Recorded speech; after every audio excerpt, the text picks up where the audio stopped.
Hello po. Kyung-hee Huat Zai sa Chinese and para sa inyo, Happy Chinese New Year of the year 2024. It's a year of the wooden dragon. No? Meron lang po akong isi-share na tip regarding sa pag every time na year end kung paano inaayos yung creating a new company na naka-reset, re-reset natin lahat para hindi lumalaki masyado yung file. Kasi pag lumalaki ho yung file, bumabagal. So, using QB Desktop, I will now show you how to transfer na mas pinakamabilis para hindi na i-retype yung mga data like customer listing, vendor listing, and saka item listing. Teka na, tara. Share ko yung screen ko. Okay. Ito yon. So, meron tayong sample data na ang pangalan ng company is Company 1. As you can see, end of the December 31. So, may mga quantity on hand, no? May mga item listing, may mga vendor listing. So, ayan, marami. Okay. So, ang pinakamabilis, ang gagawin natin is we're going to create a new company kasi if you press function 2, makikita mo that this is around 48 meg, no? Okay, so medyo malaki na yung file sa buong taon.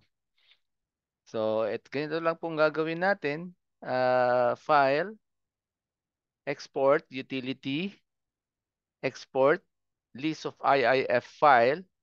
So, pumili ka daw kung anong gusto mong i-export. Siyempre, sa pagkakataong ito, lahat, no? Kasi ang gagawin natin, ire-reserve natin yung last year para kung meron tayong gustong i-verify na data, babalikan natin yun, no? And then gagawa tayo ng bagong year 2024 na company para mas planchado yung yung mga walang corrupt, no? Para mas planchado yung mga database. So, kung ganun ang gagawin natin, we have to select everything, no? Pag sinelect natin yan, hindi kasama yung mga balances. Parang you don't have to retype. Back to zero po lahat. So saan daw i-save natin sa desktop? Pangalanan natin na uh, bali start new. Yan, IIF save. Okay, so sinesave na niya. Done, no? Okay, tapos na. So ngayon, magki-create tayo ng bagong company, no? So i-close natin 'to. Ha? Okay, create. Natatandaan nyo, last time, sinabi ko meron na akong ready-made. Ginawa ko na yung company ready-made para hindi na matagal pa magki-create ng company. So, all I have to do is to restore that portable copy. So, restore a portable copy. Ito po yun, no? Demo portable copy company version 18. Tinatanong niya kung saan i-restore. So tabihan natin yung company na yon. So punta tayo dun sa folder na yon. Dito yata yun eh. It's QB18 demo. Yan, 2023 data file. So magki-create ako ngayon ng bago 2024 data file and then diyan ko isi-save, no? So ang pangalan ng demo company natin is Company 1.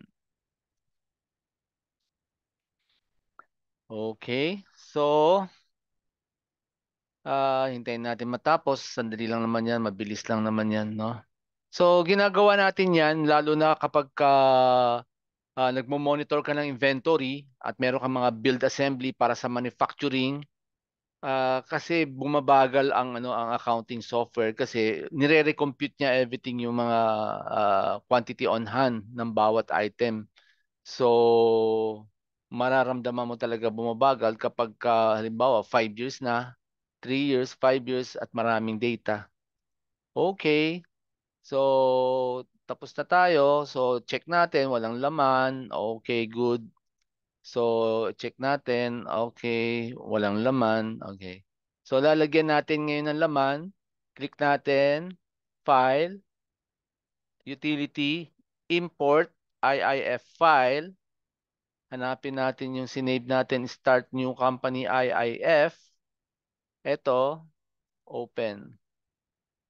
So, nililipat na niya lahat yung data.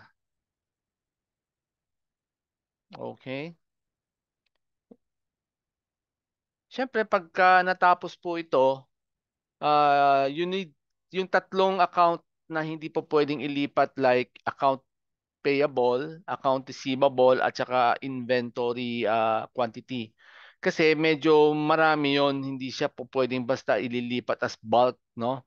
So you need to watch the video regarding migration kung paano ililipat yung detailed ng tatlong account na yon, no? Yung inventory asset value at saka yung account receivable details, account payable details, no?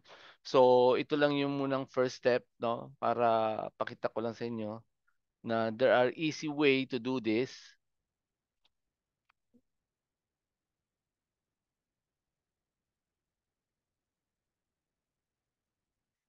Yan, tapos na. Your data have been imported, no? So let's double check.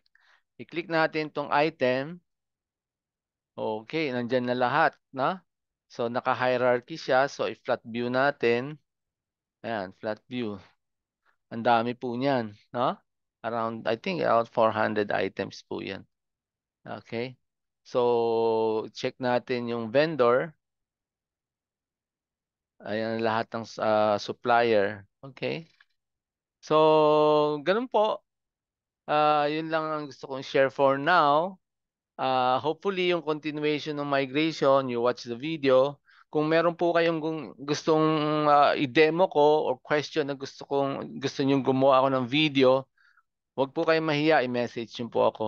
I will do my best na para gawa ng video yung question niyo, yung clarification niyo. Thank you. Bye-bye.